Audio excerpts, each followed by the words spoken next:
Rajdeep Sardesai journalism या फिर पत्रकारिता की दुनिया का एक चर्चित नाम, एक ऐसा नाम जो अपने जर्नलिज्म की वजह से कम, अपने इंसल्ट्स और बेइज्जतियों की वजह से ज्यादा फेमस है।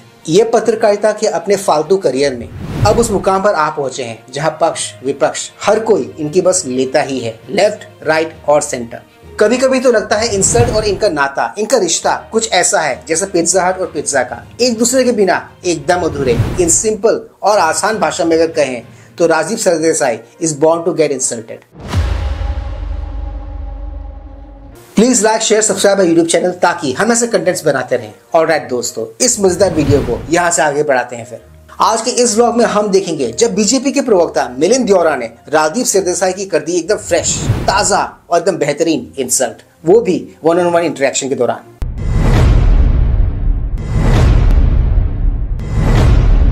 No, but the fact, Mr. Deora, if you are saying this election is about development, why does your government, as it has done in the last 1 month or 2 months, need these series of SOPs?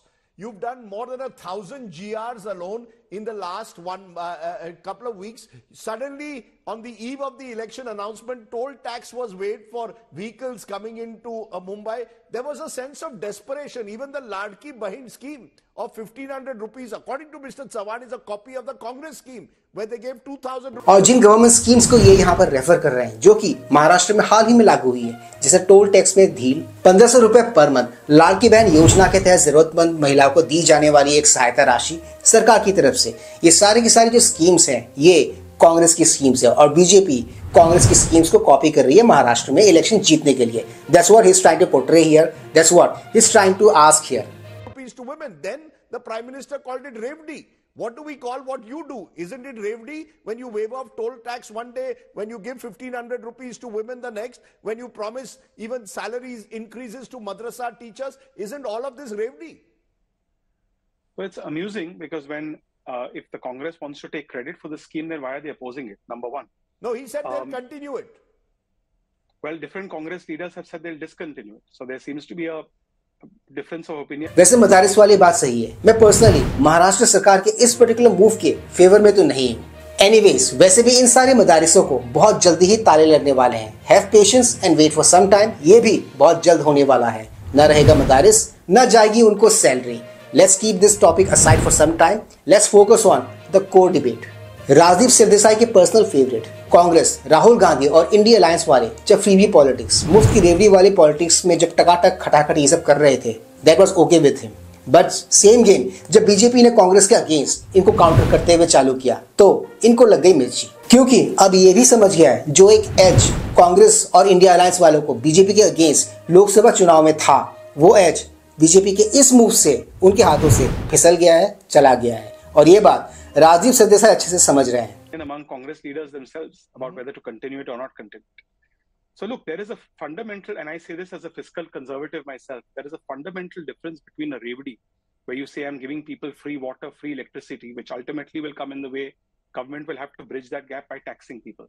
There's a fundamental difference between those kinds of schemes and giving a stimulus to people who need it the most. And this is not something new that is unique to just the state of Maharashtra. Every political party across the spectrum. ये जो कुछ भी यहाँ पर Milind Deora explain कर रहे हैं या फिर कह रहे हैं, ये क्लियरली एक फ्रीबी और एक वेलफेयर के बीच में मेजर और बेसिक और फंडामेंटल डिफरेंस क्या है वो बता रहे हैं, जिसको लेकर अक्सर लोग हमेशा कंफ्यूज रहते हैं कि फ्रीबी कौन सा है और वेलफेयर स्कीम क्या है। इन सिंपल वर्ड्स और आसान भाषा में फ्रीबी मतलब ऐसा कुछ जहाँ पर किसी को जरूरत हो ना हो फिर भी 8,000 रुपए अ मंथ आपके अकाउंट में खटाखट पहुंच जाएंगे। That's pure freebie. और रही वेलफेयर स्कीम की बात तो 1500 रुपए अ मंथ सिर्फ उन जरूरतमंद औरतों को दी जा रही है, फिर महिलाओं को दी जा रही है जो या तो जॉबलेस है, जिनके या तो हस्बैंड नहीं है, जो या तो बहुत गरीब है, and those who are living below poverty line. तो ये सारे मैट्रिक्स को ध्यान में रखा गया है before dispersing the amount, and that's welfare. But Rajdeep को ये सब कहाँ पता होगा, और पता होगा भी तो ये बात वो बोलेंगे नहीं, क्योंकि ये उनके इंटरेस्ट में है नहीं। बट बीजेपी प्रवक्ता ने इनको अच्छे से एक्सप्लेन किया है। Has talked about some form of a stimulus package for people who need it the most, from the far left to the far right. The difference is some people get it done, some people only talk about it. As the Chief Minister said to you, Rajdeep Sardesai, on your interview, that there's a difference between khatakhat politics and fatafat politics. Talking about talk is cheap. Getting something done is very difficult. Mr. Deora, khatakat or fatafat, Maharashtra is running a huge debt.